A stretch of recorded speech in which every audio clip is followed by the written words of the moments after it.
Hello guys, good morning. Good morning, magandang umaga ngayong Sabado.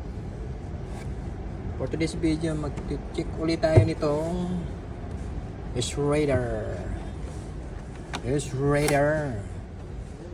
Ito yung mga ginagamit sa pang-shopping ng mga papel. Sinaksak ko na, wala na siyang function, wala na, kaya bubuksan natin to ngayon. Stay tuned lang kayo kasi check natin to kung anong problema. Ayan, bubuksan natin sa mga na to, screw bolt na yan, paikot. Ito yung kanyang tag, serial number, at saka yung kanyang auto office paper shredder. Okay, ito na guys, tinanggalan natin yung mga bolt dito sa gilid. Open natin ito.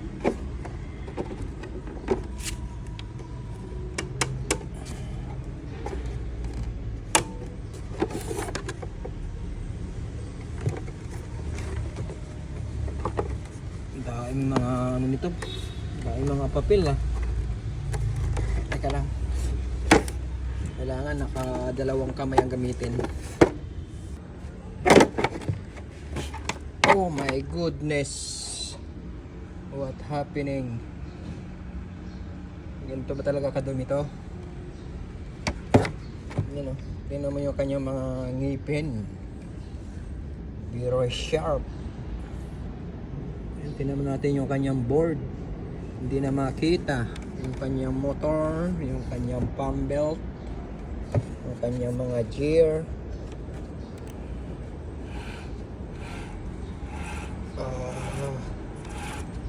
Medyo maganit. Okay, tingnan natin muna doon yung mga connection. Ayun nga guys, tingnan natin dito sa kanyang tatlong wire na to sa sa switch. Ayan. Tinesting natin dito kung may power na lumalabas. Walang power. Ngayon natitingnan naman natin to. Ayun yung kanyang fuse, baka pundido lang. Ayun, tanggalin natin yun. Ayun.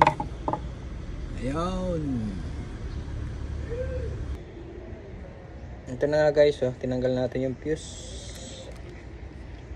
Tingnan natin kung pundido na.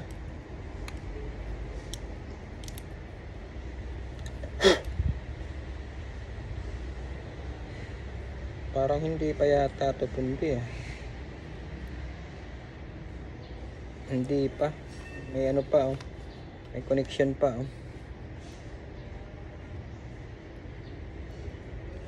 So hindi sa fuse. Check naman natin dito sa board. Tingnan naman natin to kanyang capacitor.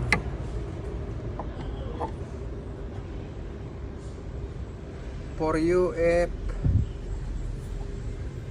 naka,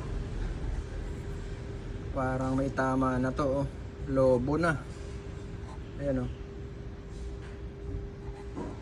malamang isa na to sa problema kaya hindi na andar, kasi buo pa naman yung kanyang kanyang fuse, buo pa naman yung kanyang switch. So ito ang siguro problema, kailangan natin tong palitan. Ang taas nito for UF malaki kasi ito kailangan ito malakas ang fuse nya, medyo mataas. Ayan, tanggalin natin to. Ito na nga mga loads, nakabili tayo ng pampalit natin na capacitor for UF. Ayan. Kaya lang bali apat ang terminal. Yung kanyang stock, dalawa lang ang terminal, pero parehas lang ang UF nya. Ayan, try natin to. Ayun guys, nakabitan natin yung capacitor na 4UF. Ngayon testingin naman natin kung may power na lalabas dito. Punta sa switch. Ayan. Lagyan natin, setup natin sa 500.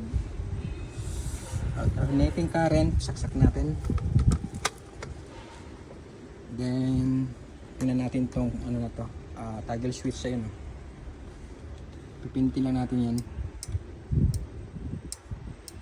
Ayun, meron pumapasok doon sa red at saka black. Ngayon lilipat naman natin doon sa blue.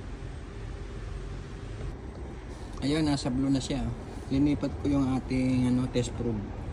Tingnan natin kung meron din yung isang linya.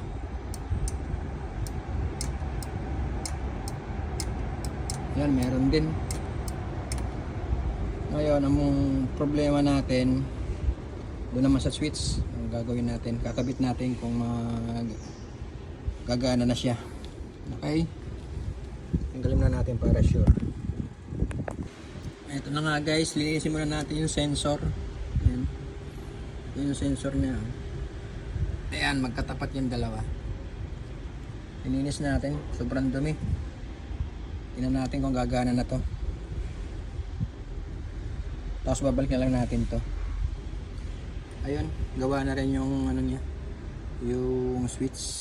Ito na lang problema natin, sensor. Tingnan natin. Guys, ito na nga. Painalan natin to. Tingnan natin kung nagana na yung kanyang automatic sensor. Ito natin sa I, automatic yan. Ito reverse to eh. Ito forward.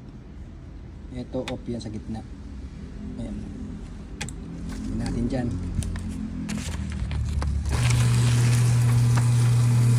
Yan. Nagana na yan yung sensor niya.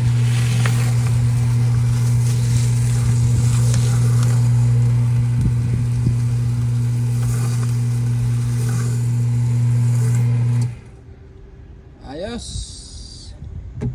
Good. Balik natin sa normal. Off yung nasa gitna. Pag automatic dito, reverse palabas dito. R. Thank you for watching.